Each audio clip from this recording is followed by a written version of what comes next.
Okay. All right. Yeah. Perfect. Hi, how are you guys doing? Good. How are you doing? I'm perfect. I'm just fine. Great. I'm really looking forward to this chat. Jessica and Ryan, you guys are both from Canada, right? That's right. Yeah. Yeah. So before we go ahead, the reason I contact you, amongst other so-called, I don't know, you guys call yourself expats. Maybe you can, because I'm so, forgive me my ignorance, but what does an expat mean actually? Okay, so it's a short form for. Oh, actually, first of all, thank you for having us. Well, thank you. Welcome to the show. Yeah, it's great to be here. Yeah, but expat is like short for expatriate, meaning we used to be patriots or patriated by our home country, our country of birth, and we have since become expatriates. For us, it means a lot of different things to different people, but for us, I'd say it means it's kind of like a breakup. Yeah, we kind of broke up with Canada, I suppose you could say. Yeah. For good reasons. For more than good reasons. Yeah. And your audience probably already has some idea of what those reasons are. Yeah. I'm just going to let you talk. I mean, why don't you just, go ahead, both of you, Sure. Your background, your what was your desire? What was the motivation, the triggering point that, that made you like make this extremely, existential decision also, I would say, because we were thinking also, my girlfriend and our, with our almost 2-year-old daughter, at that time in Austria, when they were trying to coerce people into taking the vaccine, and not maybe with jail time, but with, high, monetary penalties. I mean, it was just disgusting. And so they had to repeal the law, and we were like panicking, and we're like, we got to pack our stuff and just go somewhere. So, so this is where we come from a little bit, but now everything is more relaxed, and at least we have a little bit more time to plan and to think ahead. But it's definitely on our list, El Salvador, or just to emigrate out of Austria. But please go ahead and well, yes, so like we are just one small part of a very large and growing community here in El Salvador, of expats, and some would say that we might meet the definition of refugee, insofar as the whole community here has fled one form of political persecution or economic violence or another. We fall into probably both categories, given our experience in Canada. We came here. Actually, you know what? We were just talking about this yesterday. It was quite a year, 2022. The year started off in January 2022. We had plans. We had a piece of land purchased, and we had plans to build a house in Nova Scotia. And by the end of 2022, we were in Central America in El Salvador. It's a long journey. Essentially, what happened to inspire that decision was in February, the Prime Minister of Canada declared that the Emergencies Act would be in force. This is this had never been done before. Yes. Except for when? Well, there was a different act that was similar that was invoked during like a terrorist attack in Quebec some 40, 50 years ago. But the act was then revised, and this was the first implementation of the Emergencies Act in Canada. And it was directed toward the existential threat that justified it was the working class, citizens of our own country. Yeah, exactly. Canadian citizens had become an existential threat to Canada, and requiring the suspension of certain limits to the law in order to restore order, they said. And this included, among other things, including actual violence, which happened in Ottawa, where we were not, where a woman was trampled by a horse, people were beaten, a reporter was shot in the face with a tear gas canister, on and on it goes. But we in Nova Scotia, we became victims of economic violence, insofar as we woke up the morning after the Emergencies Act came into force to discover that we no longer had access to our bank accounts. So that was a sea change. When you suddenly realize that you can't pay your bills, you can't pay your rent, you can't pay your phone bill, you can't put gas in the car, you can't buy any food, and that one man, by the stroke of a pen, has taken all of that away from you, well, it's enough to make you think about breaking up with your country. Let's put it that way. Yeah. Right. And that immediately set us on that course, this experience. And well, I don't want to talk too long. I'm sure you have questions, but long story short, we were engaged at the time. We started making plans. 3-4 months later, we got married. And then a week after our wedding, we boarded a plane after having liquidated everything that we own. And we landed in El Salvador on July 24th, 2022. Mm-hmm. Yeah. That must have been like a very shocking, even understatement, but this must have been like, people talk about CBDC, central bank digital currencies, what absolute control, absolute surveillance, absolute Yes. control of people's lives. This is like the practical demonstration what the CBDC could mean, right? That's right. It's like the trailer before the movie. It was a preview of what's to come. And, we saw that, and we were at the beginning of our marriage, the beginning of our lives together. And we thought, how do we want to live that life?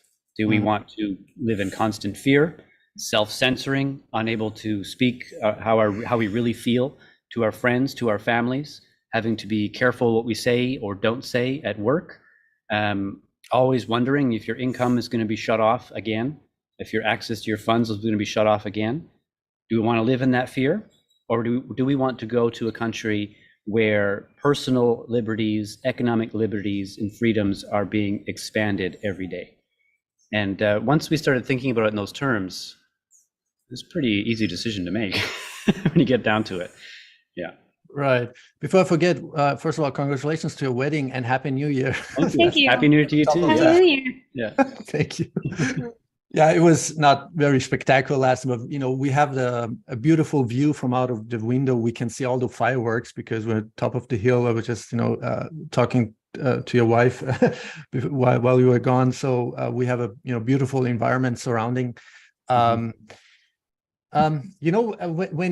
you made that decision when you both made the decision to go to El Salvador, did you have that feeling or that perspective? Okay, this is the country, this is the land where you can imagine, you have the feeling this is something permanent, like you will feel safe, you will feel welcome, your property rights will be I'm already going a little bit into the details maybe of some of my questions, but about property rights, because these were the questions that occupied our minds, like if we go, should we rent, should we lease, should we buy, especially for families, for people with children, is homeschooling allowed? So all these questions popped up in our mind, and it's a lot of existential questions. So what was your feeling? Well, I can't really speak for Ryan, but I'm sure you can. Oh, sure I can. It was definitely something that we had to look into before. We had originally set out to go to Mexico, but about a week or two before we actually moved, we thought, we were really into Bitcoin, and we watched some videos on it, did a little bit of research. We had some friends who were already down here who we were in contact with, and it just seemed there was a lot more action going on here than what was in the media happening at the time. We would hear a lot of stuff about the gangs and everything that's going on and everything that Nayib Bukele was doing, but we got down here, we took a chance, and of course we were wondering, okay, well, where do we go? How do we necessarily find an apartment? We've tried looking when we were in Canada, but that turned out to be the wrong idea. The wrong way to go the about wrong it. way to go about it, because you really have to be down here to experience, even if you have to rent an Airbnb for a week or a month until you get settled. That option is there. There was a lot of questions about are we able to open up a bank account? Yeah. How will we manage like getting around, getting a car as like people who are not originally from the country and not really kind of just diving feet first into something we had no idea, because we're from Canada, right? So we're used to cold, snow, weather that's not, as you can see, like it's January. Like my birthday's in January, so I'm gonna have my first summer birthday in like 30 some odd years, you know? Yeah. So there was that. There was a lot of questions, a lot of answers, but we just feel really lucky and so blessed that we've had contacts down here to prepare us, not just moving down here, but like reassuring us that, okay, well, when you get here, we will be here to help you along.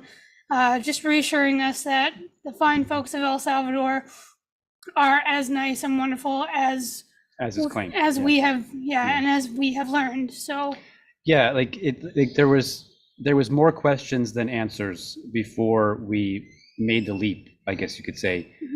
We were trying frantically to answer all the questions before we left, but we reached a point where it was just we suddenly realized that we're going to arrive with more questions than answers. There's no way around that.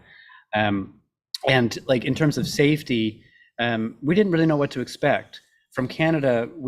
El Salvador was a very opaque concept to us. It's hard to really trust what you hear. Our media was saying that the country was basically a war zone run by a dictator who was gambling the country's money away on Bitcoin. We knew that wasn't true, but we didn't know what was true in place of that lie, right? We thought maybe, okay, so the gangs are getting under control, but it's still a problem. When we first arrived, we didn't feel totally safe. We would feel nervous walking up and down the road. But after about, I'd say 2 weeks, not even that long, we started to realize that was all in our heads. That was all the perception of El Salvador that had been put there prior to our arrival. And as we started to sort of settle in, we started just realizing this is just a normal country. It's not different than any other country, really. It has roads and houses and water and electricity and infrastructure and bridges, and it's a normal country. Except it's a normal country that is embarking upon a spectacular experiment, which we believe is akin to the beginning of the American experiment when the Pilgrims first arrived at Plymouth Rock there. Well, that's a good comparison. Yeah. When did you or was it important for you to, before you sort of immigrate or move to El Salvador, to make contact with other, similar minded, or would it be Canadian people or not? Did you try to make contact, or to sort of bond and connect with other people, and so you have sort of a friendly environment around you? Yeah, for sure. And I think that helped make the very stressful move here. Yeah. Because I'm not gonna lie, it's not. You get here and we're like, hey, it's great, but it was not a pretty. It wasn't pretty getting from Canada to here. No. It was tough. It was stressful. It was a lot of like difficult conversations, and it really helped having somebody who, like I said, was already here or was going to be there prior to us arriving, and getting the experience, kind of getting the ground floor, putting in the groundwork for us before we came here. If that answers the question. Like there are two people in particular who were instrumental to our making the decision to come to El Salvador. Their names are Nikki and James. They have a YouTube channel, Nikki and James in El Salvador. They inspired us to start our YouTube channel, Two People in Paradise. And it was finding them on YouTube and going through their videos, and we started to see, okay, so this actually looks like a tenable option for us. We reached out to them directly. They generously gave us some of their time on like a Zoom call like this.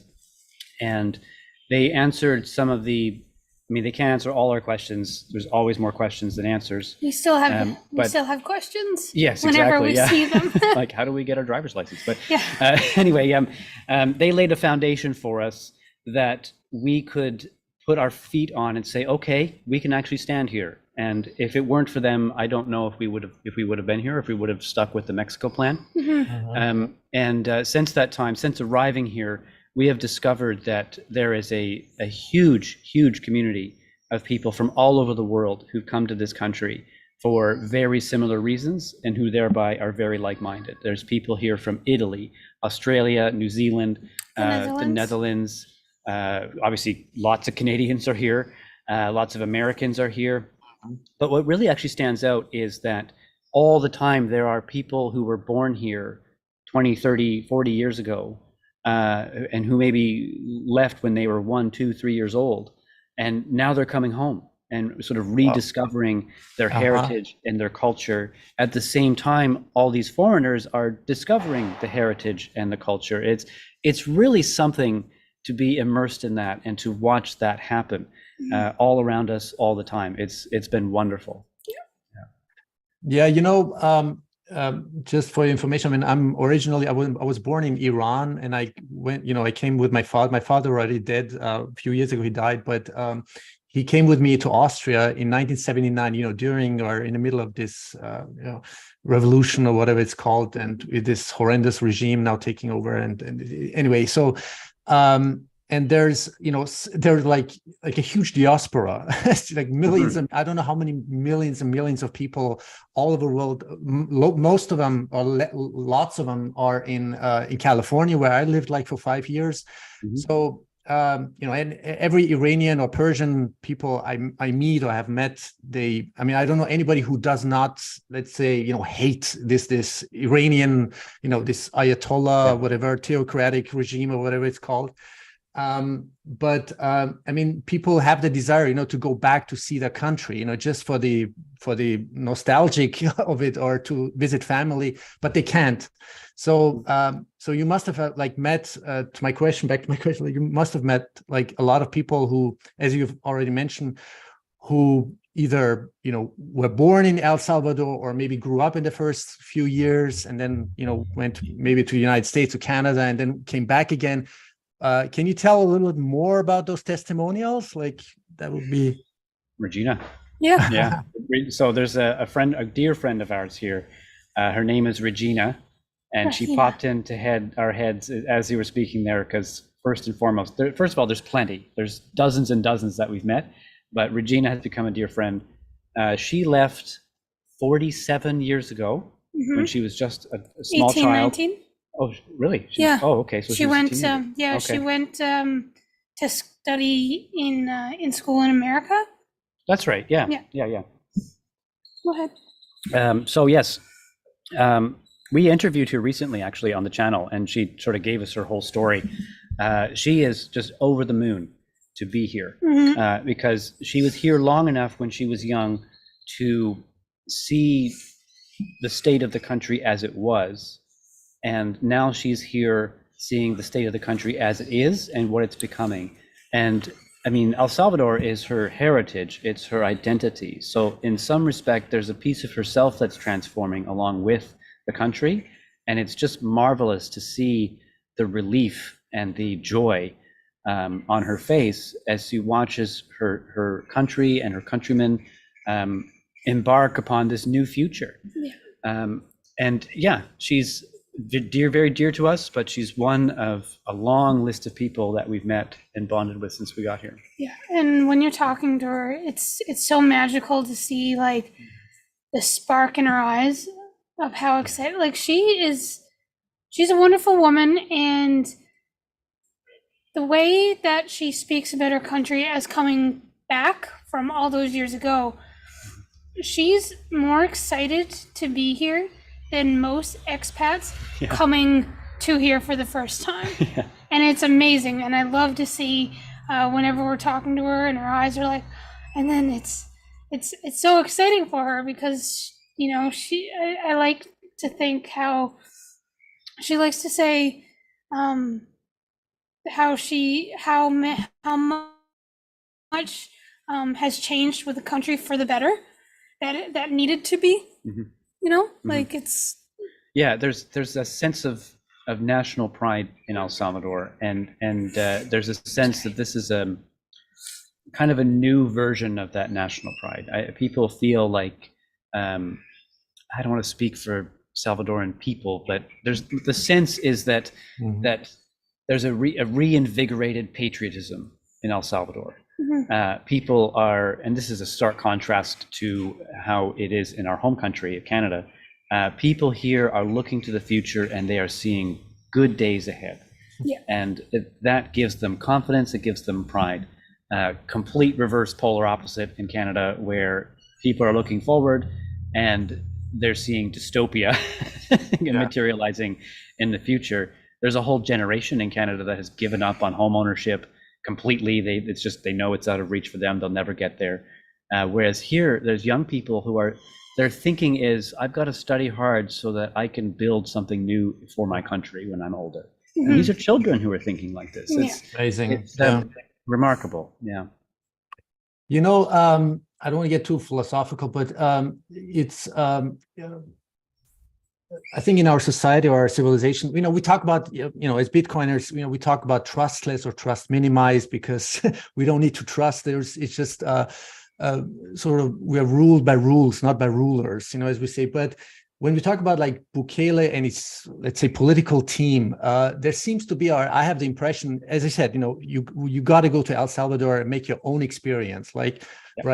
But is it something that you feel it's the essence of trust, the essence of in every relationship, whatever, would it be at work or in your own relationship or in a society, in a community, it's always about trust.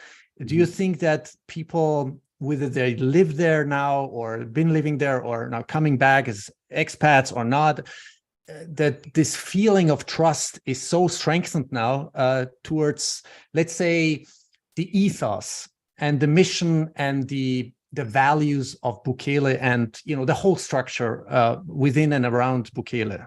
Do you know where I'm going with this? Yeah, essentially, it sounds like you're asking what the level of trust the population has in, or you yourself actually, like, is there something like you can see something in 10, 20, 50 years down the road, like, or is the cat out of the bag and it can just everything can only get better and better and better? You know what I'm saying?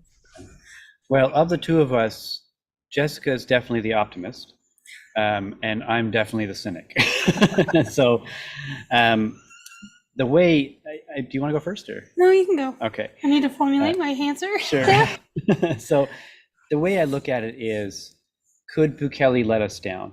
Could he turn out to be something other than what he seems? Absolutely, that could happen. He's a person in power, and power corrupts. That's the nature of it. Certainly, if he's in power too long, no matter his intentions now, eventually it's going to turn sour.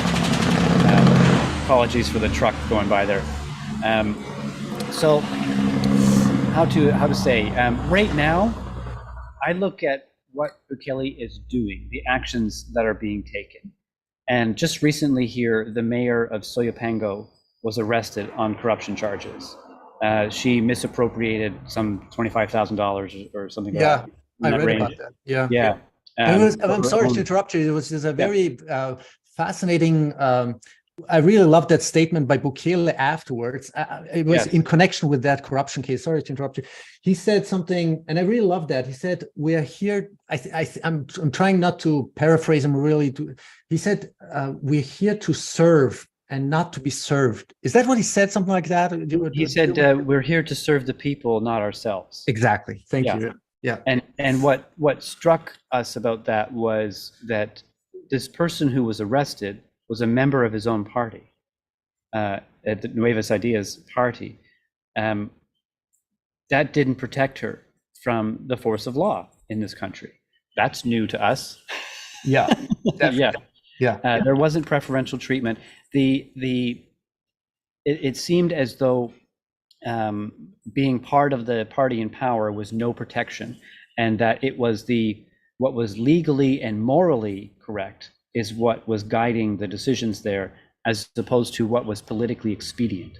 And that kind of thing, it really boosts your confidence and it boosts your trust in this government and the direction it's taking the country. Right. Speaking personal. Yeah. Now there's a wide variety of opinions there, especially among Salvadorans. We have found that, I mean, the approval rating is very high. And in our conversations with people around the country, it certainly seems like 85%, 90% is an accurate number, not a manufactured number like it would be back home. But there is some skepticism. There's a sense that, and again, this is just our perception, that the people of this country have been through so much for so long and have been let down so many times that there's a good percentage of the people who, while they approve of Bukele and are optimistic about Bukele, they're waiting for the other shoe to drop. It's almost too good to be true, and there's a sense of reluctance to get too excited about Bukele because they don't want to be disappointed. So there's this cautious optimism. I feel like we've only been here about 6 months, but I feel like that's starting to turn into optimism. Like Independence Day was this outpouring of patriotic celebration, but we see it around the country. Yeah. Well, let's zoom out a little bit before I go into some other questions. Like, okay, do you see for yourself like people from not only from all kinds of demographics and societies and layers of society? 1 moment, please. Oh, sorry. Yeah. No problem. Yeah, there's trucks going by outside. Yeah, it's rare for them to be in the neighborhood on Sunday. Yeah, on New Year's Day. All right, I think they're gone now. Yeah. Okay, please proceed. Yeah. What I was going to say is, do you see, because the way, I listen to all these testimonials, I also listen to Max Kaiser, Stacey Herbert. I mean, they're like totally sworn into Bukele, because it's like, I have the impression it's like, especially for Max Kaiser and Stacey Herbert, who are like, like totally rooted in and sworn into the ethos and mission of hyper-Bitcoinization and Bukele, and is it something you see for yourself where as I've been observing, and reading lots of articles about what's going on in El Salvador, building out the infrastructure, the rate of speed at which the roads are being built, entrepreneurs and investors coming into the country. Do you see that at that rate of speed? Like not to talk about Bitcoin City, because this is a long-term perspective, like 10 years or something, but hey, it's exciting. I mean, if there's like in 10, 20 years, at least 1 or 2 Bitcoin cities in El Salvador, I mean, this could be really a total paradigm shift. I'm sure Jeff Booth. I'm a huge fan of Jeff Booth when he talks about deflationary, Bitcoin, the deflationary money, deflationary technology, abundance, prosperity. Is that something you're like looking forward to, and you're seeing maybe literally with your own eyes, like entrepreneurs, investors, the rate of speed with things are being built out? Is that something you can witness at the moment? Yeah, I'd say so. Like we've only been in this neighborhood for a month now, and there are, I don't know how many new houses have gone up. Just down the road, there's 2 new gas stations already. A little bit further up the road, maybe 5 minutes, there's a whole new shopping center that went up. That accepts Bitcoin? Yes, and almost every store in there takes Bitcoin. The Puma gas station takes Bitcoin. Like we are set up right now where we could live our entire lives on Bitcoin and never use cash. We do use a bit of cash just for convenience. That some places don't take it, or it's like the milkshake machine at McDonald's, it's not working right now. That happens sometimes, and this is just a training issue. It's the first year, right? Yeah. So, but the highway between here and the city has changed. Man, like everything has changed in the 6 months that we've got here in terms of its modernization. Now, I don't want to overstate it. We're not in Dubai here. There is still, signs of the old El Salvador is still fully established and rooted everywhere. And that means like corrugated tin roofs and whatnot. That's around. It's never out of sight. But there is a momentum here and a velocity here that, and a growth here that is happening while our home country is pursuing a policy of degrowth. Right. And slowing down infrastructure development, slowing down and inhibiting small business growth. Here, that's expanding. And it's not just external investment. It's not just super savvy tech people coming in and creating a startup in El Salvador. It's also regular Salvadoran people, regular working class Salvadoran people who are opening taxi stands, pupuserias, surf shops and surf lesson businesses. All kinds of little businesses are exploding everywhere. And the thing we keep hearing from these new and young Salvadoran entrepreneurs is, 5 years ago, I never would have been able to do this because I would have been extorted and taxed out of business. Yeah. Right. And not anymore. And so this is a place where, I mean, if you want to start a business, this is a good environment, very friendly environment to start a business. Yeah. And there's a lot of room for competition in that too. It's not like, cutthroat, like, you got to be the top of the best. Right now with the gas station that is going on, that has just opened, a new one is going right next to it. Yeah. And there doesn't seem to be like any type of like, well, there's competition because there's competition with any kind of like company that is going against one another, but you see it even in the market vendors. When you go to get your groceries or like on the side of the road with the coconut stands, there's more than enough room for everybody if they want to make something of themselves and have that opportunity here. And that's something that I really, really, really respect and enjoy about this country the most, because back home in Canada, it wouldn't be like that. First of all, there's a big chance that like the government would shut you down before you even had a chance. And then it's, if you're going up against, the big guys or like even people who are on your same playing field, it's all like, I wouldn't say necessarily like, wouldn't go as far as to say like backstabbing, but there's a lot of like, you know what I mean? Like it's not easy to succeed without stepping on necks back home. Yeah, that's a good.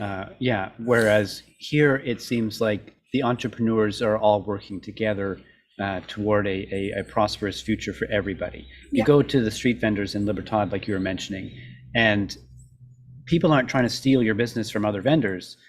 They are referring you to other vendors and saying, hey, this person also has these things that you can get. And this person, you can get, like, if you go into the vendors and you're open and at ease, you'll be like a pinball going back and forth from stall to stall as you get referred everywhere, because everyone's working together to increase their businesses as kind of one community.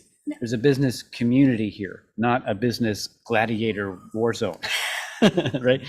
Yeah. So it's fascinating. So you mentioned in the beginning, there's a lot of people from around the world coming to El Salvador, would it be, as tourists or, permanently. It seems like this is the melting pot, right? Because I was, I spent just a short time, maybe in New York and like 5 years in total in California, Los Angeles.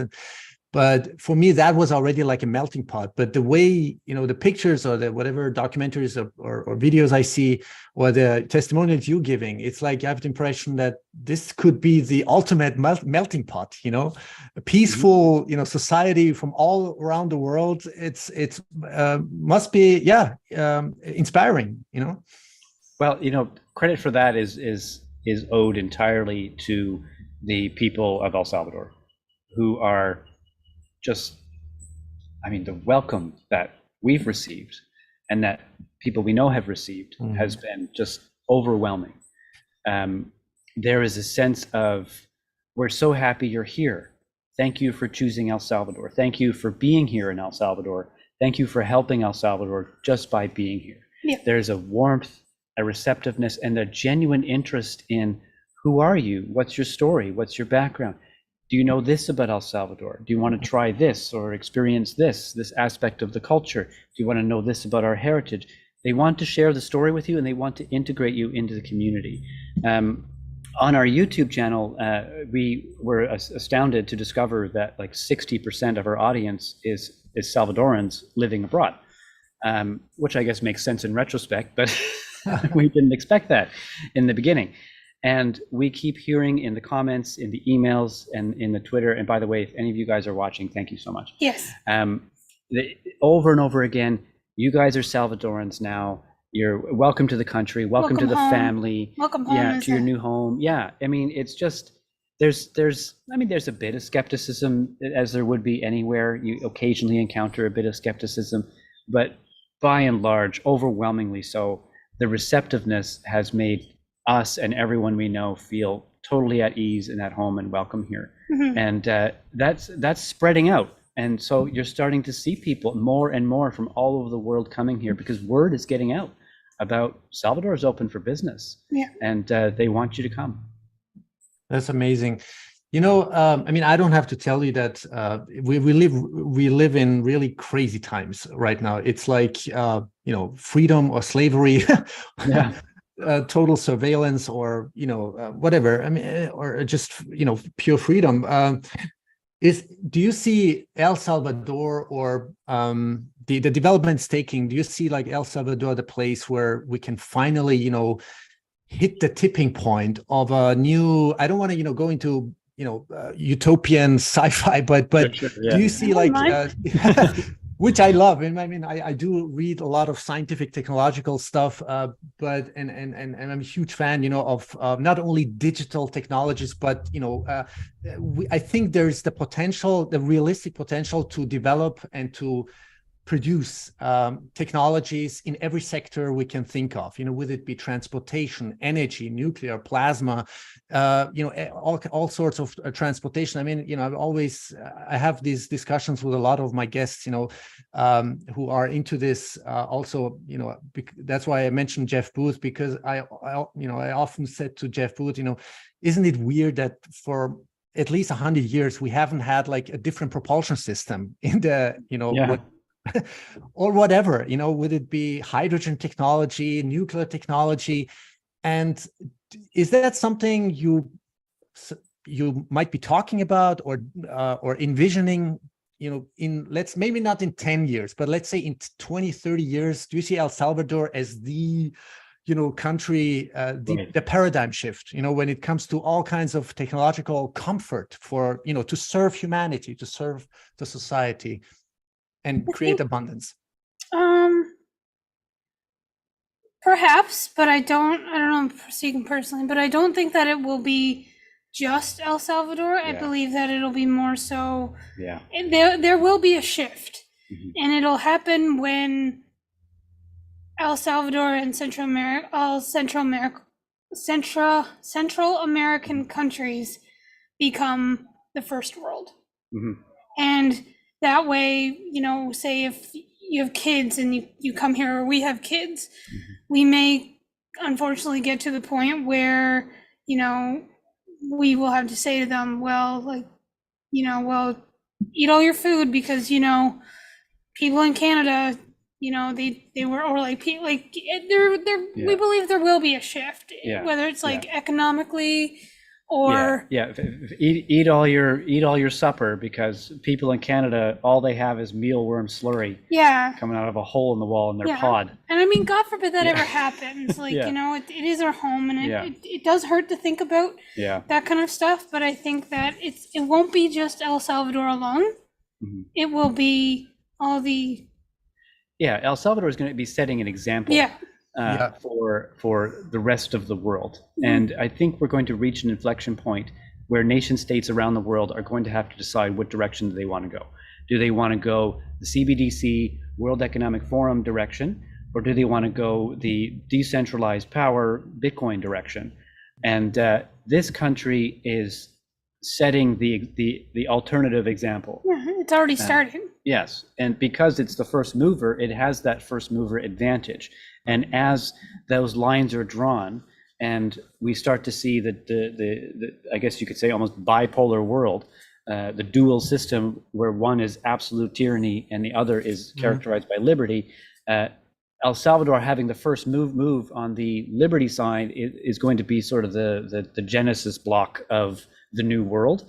And we will see, I believe, I hope, as the cynic and pessimist of us, I still hope that we will see El Salvador become known in history for its inventions, its innovations, its contributions that spread around the world and improve the lives of millions or billions into the next century. I love that. Yeah. Yeah. Love that. Are we certain that it'll happen? I mean, of course, we're not certain of anything, right? But we do know that of all the places on Earth where that kind of thing could happen, the greatest likelihood by far is right here in El Salvador. Mm-hmm. Well, I love that. Love that vision. Yeah. Uh-huh. In a lot of conversations I've had, it's or there's some people who know more knowledgeable than me, but they say we don't need like a huge like critical mass. It just needs maybe 3, 5, or maybe maximum 6 or 7% of the population of the Earth's structures or nation states to adopt Bitcoin, to go into hyper-Bitcoinization drive. I mean, what is the critical mass for you? I mean, because there will be eventually, sooner or later, there will be neighboring countries or other countries in Latin America and in Africa. What is that tipping point for you? Interesting question. What do you think? What is? I've never really thought about it before. Yeah, what does it look like when we say we've made it, we're there? What does it look like? Because it's just going to be a chain reaction. It's just going to be in overdrive. Well, I think there's a lot of people who are expecting that every merchant everywhere will take Bitcoin, and now, right? There's a surf shop down in Palmar that doesn't take Bitcoin. Therefore, the experiment has failed, and we're not getting anywhere, and it's a big flop, and and it's been 1 year, right? We hear that there are some Bitcoiners down here who are very impatient and want all of it now, and are very disappointed that sometimes they have to use fiat garbage. And I get it, fair enough. I'm done with it too. But I think, like you said, this is a chain reaction type process, and it's bit by bit, one piece at a time. There are like Bitcoin Beach over in El Zante. Everyone's familiar with that, I'm sure. That seed has blossomed, produced a fruiting tree, and now new seeds are starting to sprout in Guatemala, in Nicaragua, in Honduras. Little bits here: Bitcoin Lake, Bitcoin Island, Bitcoin Jungle. They've taken the white paper of Bitcoin Beach, which they released open source, and are now implementing that plan in their own country. So we're starting to see not just production but reproduction of the idea. And it's slow, it's organic, but it's like slowly then suddenly, right? Yeah, it's like when the telephone was invented. At some point or another, there was only 5 telephones in the entire world. Exactly, yeah. And it took 50 to 65 years for the whole world to be on board with it. And hopefully that, with modern day technology, it takes a lot less time than as we can see 50 to 65 years to get there. But I think it's on a good trajectory, and I think we're gonna get there. This is my estimate, maybe in the next 20 years. And that's conservative, I think, to be honest with you. I think that's maybe it is conservative. It's cautious. It's a good cautious estimate, or approximation. What I was going to say, well, anyway, it's really so let me, because in one of your videos, or was it on Twitter, where you you show your sort of a green card? Is that like your permanent residency card? Temporary residency. Do you want to talk about are there any advantages, or if you want to establish a business, or tax incentive, is there anything you want to share with the listeners? Well,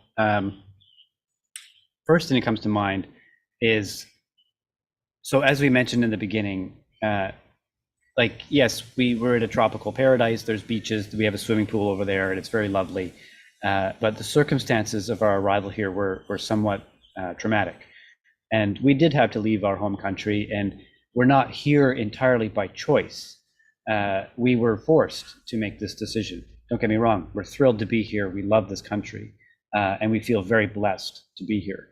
But there was some pain around that transition, and when we first arrived here, we had just our 90-day tourist visas, and those are highly cancelable, and that clock is ticking. Yeah, like it was Right. like a timer. Yeah, and we did not want to go back to No. Canada, and there was a sense of urgency to get the visa situation sorted out, to get the temporary residency permit sorted out, so that we can just breathe out and be like, okay, no one's putting us on a plane where we don't have to go back, or we don't have to go to a different country, and we can start to settle and establish ourselves here. That's point number one. Getting that permit to be here for a year, which is the type we got, gives us some time to just get settled in a little bit. So that just mentally, it's huge to have that. Yeah. It has enabled us to open our first bank account here, which the only reason we have it is so YouTube can pay us. So, but other than that, we don't need it.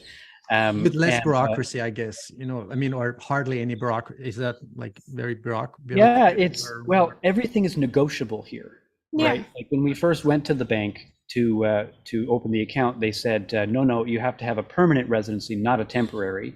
And then our interpreter and friend who was with us just started speaking in Spanish to the teller, and they went on for 5 minutes, and next thing you know, they're opening a bank account for us.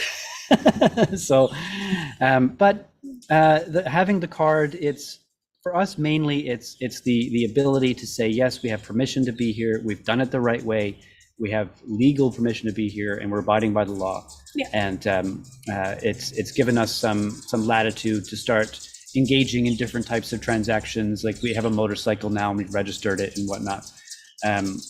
And it's also the step towards citizenship. You have to be here for 5 years as a foreigner to work your way towards citizenship, and having this card is the first year of that, and now we're on the way. Yeah. Mm-hmm.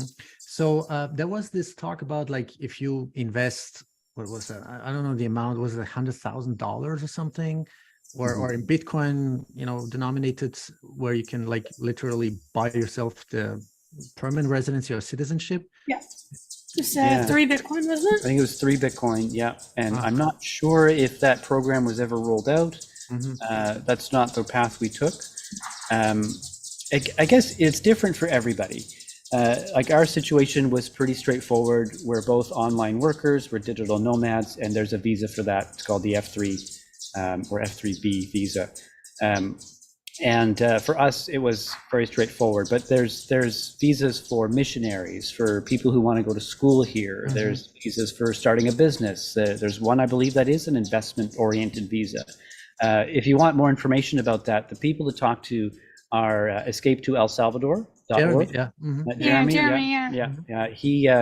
He handled our case with white gloves, and was an absolute master for us. Yeah. And took care of us as we were freaking out, being like, Jeremy, oh my God, we don't want to go back home. Yeah. Help us. Yeah. And I mean, like, I think the coolest thing about working with Jeremy is that, and I don't mean to get all sappy on it if he's hearing, I'm just so happy that, like, at the end of all of this, he's become our friend. Like, he's just one of the most amazing guys we've ever met. He's so patient, and he is an endless book of knowledge. You can come to him with anything, any question. I really love his presentations. I never talked to him like personally on the phone, but I had some chit chat like per DM.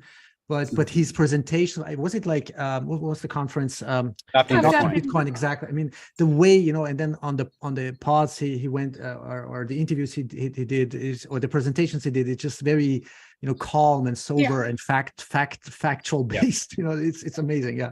So he's Jeremy really recently had a Christmas party on Christmas Day at his house, and he invited us and many others.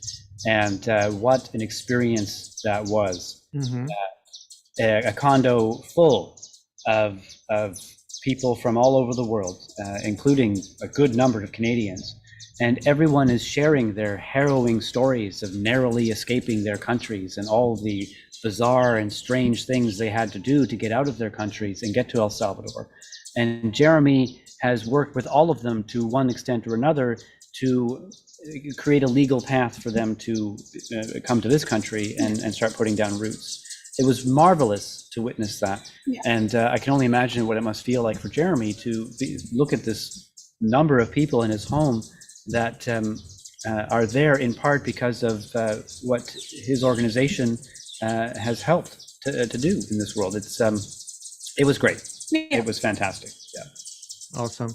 Well, anyway, you know, I mean, I've been talking with my girlfriend and about, you know, our future, and we definitely got to come to El Salvador, you know, and really experience it. Just, you know, it's no way around it. But we do. I mean, we have brainstormed about you know, establishing a business, because she has her own business. You know, she has her background is actually laboratory, but she's like totally into botanical stuff and natural holistic healing and health, you know, and extraction processes, and so, you know, everything organic, biological. So Right. This is something I was thinking, if El Salvador, the government of El Salvador, could loosen up, or, as you said, you know, reduce like substantially like bureaucracy, increase even more, you know, the tax incentives, whatever regulatory environment there is, you know, like loosen it up, and or with its, you know, if we're talking like, for example, about cannabis, you know, THC, or all these other substances that are still, let's say, but I'm just talking about like medical application. Right. You know, Right. that would be like a great a great idea, you know, to come to El Salvador and establish business there, create business, not only business opportunities, but create employment for the native, you know, for not only for native people living in El Salvador, you know. Do you see some sort of a development there, like, or discussions on let's say on a political level to accelerate this process besides hyper-Bitcoinization? Right. Well, as far as we understand, if you're coming into El Salvador to open a business, there is a price tag to that, to get that set up, and it's somewhat higher than is standard around the world. We understand that's true. It's after that's done, you're not dealing with so many guardrails, boundaries, and restrictions on what you can do. In terms of regulatory burden here in El Salvador, well, so there's essentially no regulations around the kind of lights you can have on your car.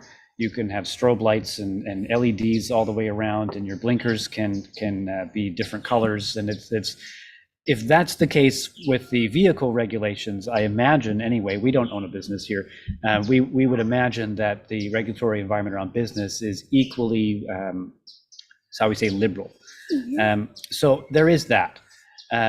We have seen not so much, because we haven't looked into it, not so much the letter of the law and how it's changing, but more so just the rate at which businesses are opening and are being opened by Salvadorans and expats alike. If it were difficult, or if there was a lot of red tape like there is in our home country, we just wouldn't see that happening. The pace and volume of businesses that are opening strongly suggests that there's opportunity here, and the barriers are few. Do you see like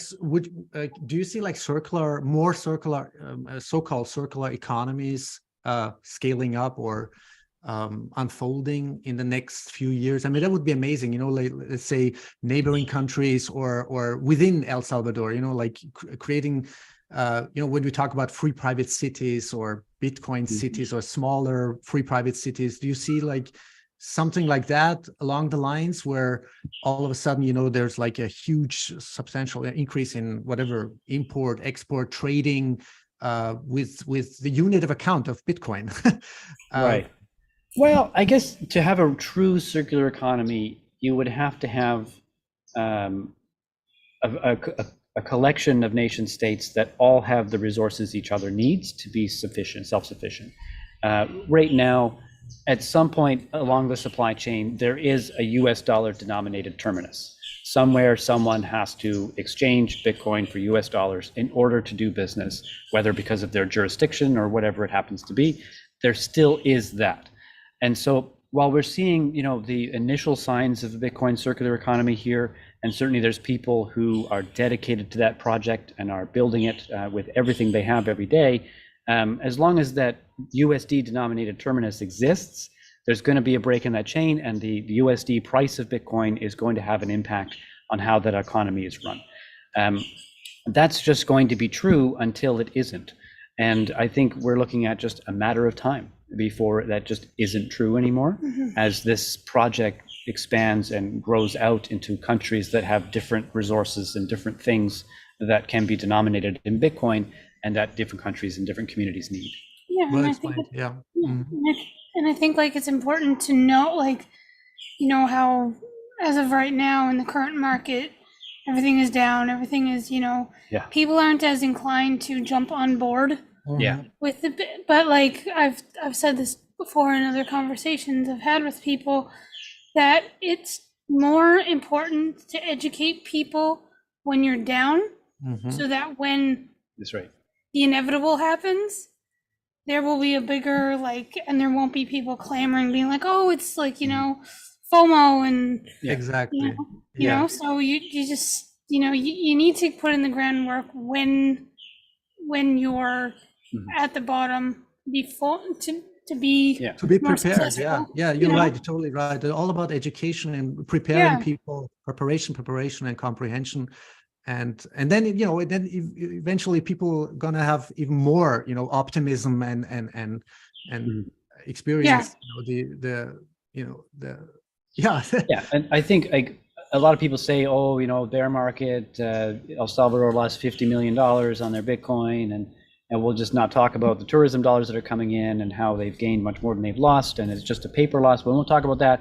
But leaving all that aside, I don't know, maybe you agree, I don't know, but I think this bear market has been absolutely the right thing for a country that just adopted Bitcoin, because what we're seeing is the education on what Bitcoin is and how to use it is happening when emotions are not running too high. Emotions are calm, they're low. People are like, well, I mean, what's the big deal? Okay, let's find out about it, let's learn. They get that foundation in place before we have a manic blow off top, which gets everybody all like wound up and emotional. Next thing you know, they're buying Ethereum and Luna and Polkadot and having this bear market to give us a period of time to sort of get the word out about what Bitcoin is, why it's different, how to use it. I think it's a blessing, a tremendous blessing for this country. Otherwise, we'd have a lot of people getting burned as they first hear about Bitcoin and then, like so many, including us, move on into, as you could say, ship coins to avoid the profanity. But what I really love, you know, reading about or when I hear about, you know, the educational process in El Salvador, or, you know, all these kids in schools are being taught and empowered, you know, with the knowledge of Bitcoin and what is that program called? First diploma or something? Primer Bitcoin. Mi Primer Bitcoin. It's really touching. It's really, because, you know, if you don't start with the children, where do you start? You know, so this is sort of a really empowering, out of the box, you know, education for people to. It's mind-boggling. It's the rate of speed that things are going on in El Salvador. It really makes me more than optimistic. It makes me really excited. We had the great honor and privilege to attend a Bitcoin diploma graduation ceremony in Oaxaca. We joined the boys at Mi Primer Bitcoin out there for the ceremony, captured some footage as well. And, you know, there was a few moments where we stepped back and we're just like, wow, look at this. These people are holding a diploma that says Bitcoin on it.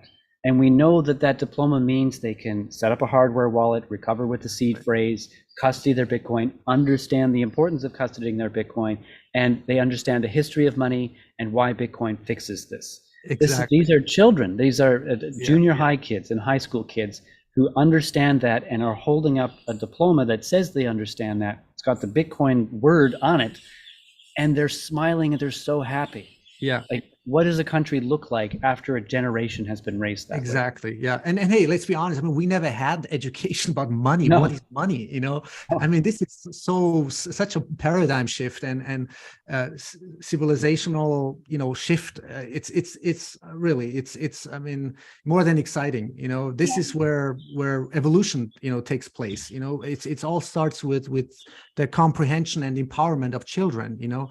And not, indoctrinate them, with this traditional school system, which I'm not a fan anymore. That's why I'm a huge fan of, you probably, Daniel Bitten, Daniel Prince of Once Bitten podcast.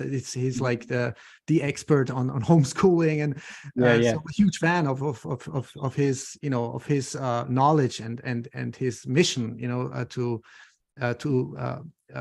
boost homeschooling, and free the mind of children. Yeah. Right. Yeah. Like when I was a child, my education and money came in this form. I had $1 a week allowance as a child, and for 50 weeks, almost an entire year, I saved up my $1 a week allowance in a bank account that my parents had helped me open. Right. And this was now enough to purchase a bike, which is all I wanted. I just wanted a bike, right? I was saving for a bike. And I went to the bank to get my $50 out so that I could buy my bike. And the teller at the bank said, she started grilling me, being like, what do you need all this money for? Jesus. Why are you taking out all this money? Oh my God. What are you going to spend it on? What is this about? Tell me what you're planning to do here. I'm like 8 years old. Like, none of your business. I'm just, right? You nailed it. That's exactly what it's about. Yeah. But like, so the lesson that I learned there was that your money isn't really yours. Your use of it is permissioned. You have to obtain authorization, and the control of your life belongs to institutions. That was the education I got in money as a child, and everyone else in Canada got that education as a child through that experience or ones like it. Here in El Salvador, the education in money is A, that's wrong and immoral, and B, here's the technology to prevent anyone from ever doing that to you or your children or your children's children forever. Amazing. And if you're watching this, you have to come here and see it. Exactly. Yeah. And our daughter, the children of this generation, I mean, they're going to grow up and they're going to laugh.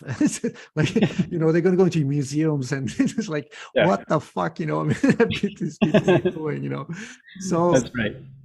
Anyway, Jessica, Ryan, it was a huge pleasure talking to you. It's not only informative, inspirational, but really, it makes me, it's beyond hope. Hope is such a hopium word, but it gives me, so much confidence and trust, in that we can achieve this, we can make this happen, may the powers be whatever, but we can do this. Yeah.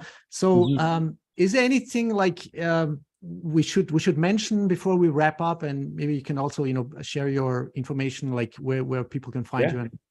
Yeah, sure. Of course. Yeah. You can find us on YouTube. We are Two People in Paradise.